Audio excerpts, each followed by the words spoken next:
ESPN. His broadcast partner at ESPN, Matthew Barnaby, calls him the most interesting color commentator in sports. And Barry will have a comment about that.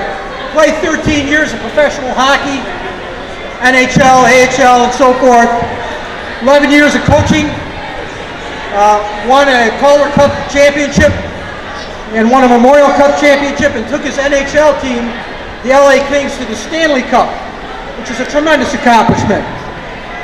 His career in broadcasting spanned quite a few years, starting in 1996, and he's known by RIT as the guy who followed our Tigers to the Frozen Four. A guy who really knew nothing about RIT hockey and now is a believer, I think. And a guy who coined our march to Detroit as a Cinderella story. But he had 2 or 3 prolific remarks about RIT hockey.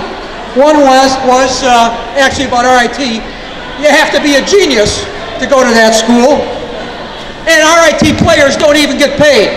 He'll tell you a third thing about us, and I won't mention that. But the fans bonded with Barry throughout that run. I kept on getting calls from people who were watching the game on ESPN and saying, wow, Barry's saying these great things about RIT. I wonder if that continued in Detroit, but he'll talk a little bit more about that.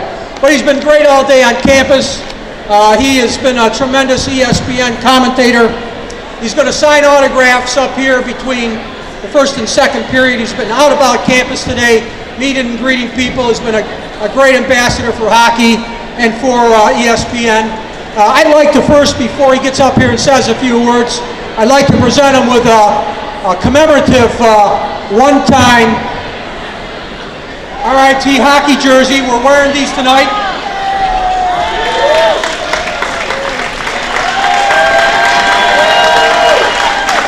Barry Melrose.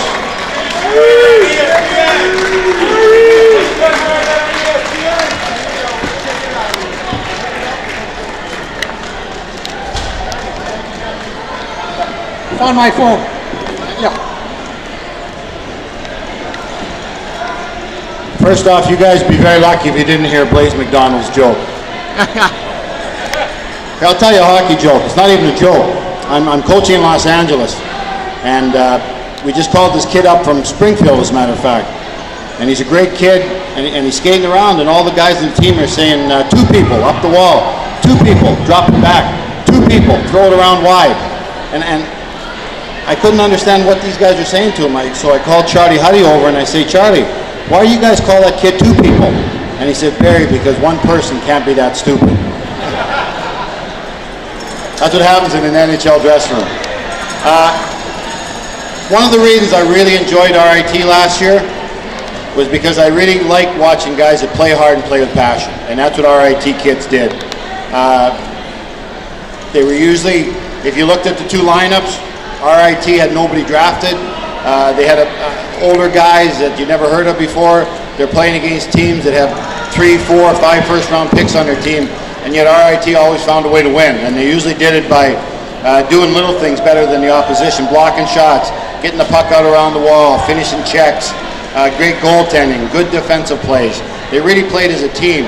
And for a person that loves hockey, those are the type of kids I love watching. So it was very easy to get behind an RIT team, and the longer they went, the more of those traits I saw, game in and game out, continued to do it over and over and over again, and you can see why RIT were maybe beating teams that were more talented than they are. And we have a saying in hockey, that will beats skill, and I think that was the case with RIT last year. Their will beat the skill of a lot of other teams they played against, and it got them to the Frozen Four, which is a great accomplishment. Unfortunately in hockey, what you did last year doesn't matter. So they got to do it all over again this year to get people believing in them again. But they got a great coaching staff, as does UMass Lowell. The kids that I met last year are back, especially the forwards. And that group's not going to accept anything but the best. So I expect RIT to be very good this year. I expect them to compete every game. And I expect them to be right there at the end to win their league, just like they were last year. And the good thing about RIT and what other teams that maybe have less skill than some of the bigger programs, if you're in it, you can win it. So you just got to get to the tournament, and if you get in the tournament, doesn't matter who you are, where you are, how big your school is, how many kids drafted you got, you can go a long way. RIT proved that last year. So tonight's a little bit interesting because the last time I saw Blaze's team play last year, they beat UNH 8-3. But also, I was also there when RIT played its best hockey of the year. So I'm either going to be really good luck for one of these teams and bad luck for the other. So we'll find out at the end of the day. But again, from my point of view, it's been an awesome day. I saw the campus, spectacular campus, the pools and all the beautiful areas you have, and saw Al Pacino there today. Not many schools have Al Pacino in an auditorium in October, so that was pretty impressive. But I'm just glad that we have 2,000 more people here watching hockey than Al Pacino got. That's the main thing. It's always good when hockey outdraws Al Pacino.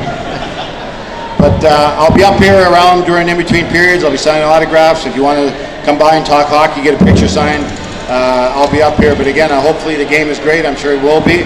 And it's always fun watching these kids that are playing not for money but for pride and for their futures. They always play with a lot of grit and a lot of heart. So I'm sure we'll enjoy the game. Thank you very much.